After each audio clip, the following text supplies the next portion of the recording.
சோத்திரம் செலுத்துவதுதான் தேவனுடைய சித்தமாகும். இன்னைக்கு தேவ சித்தத்தை ஆங்காங்கே தேடிக்கொண்டிருக்கிறாங்க.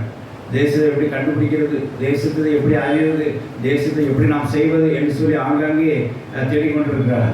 கர்த்தர் நாட்டில் உங்களுக்கு சொல்லுற காரியம் தான். நீ இதுவரைக்கும் கர்த்தர் பெற்ற நன்மைக்காக சோத்திரம் செலுத்து. அதுதான் கிறிஸ்டியஸ் கொடுத்த தேவ சித்தம் என்று சொல்கிறார். ஹல்லேலூயா. தேவனுக்கு சோத்திரம் செலுத்துவதே நாம் தேவனுடைய சித்தமா இருக்கு.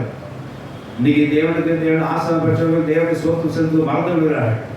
அப்படின்னா என்ன அர்த்தம்? தேசத்தை செய்ய அவங்க என்ன செய்யறாங்க?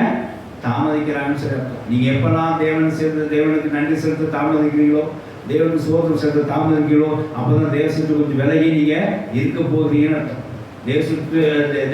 தேசத்தை செய்யாம தடைப்பட்டு கொண்டிருக்கீங்கன்னு அர்த்தம். தேசத்துக்கு செய்ய நீங்க மறந்துட்டீங்கன்னு அர்த்தம். கர்த்தர் வசனம் சோத்திரம் உண்டாதாக எப்பவுமே தேவனுக்கு சோத்திரம் செலுத்த கடந்து வர வேண்டும். அந்த குஷ்டரோகி தேவனுடைய ஆசீர்வாதம் பெற்றுக்கொண்டான்.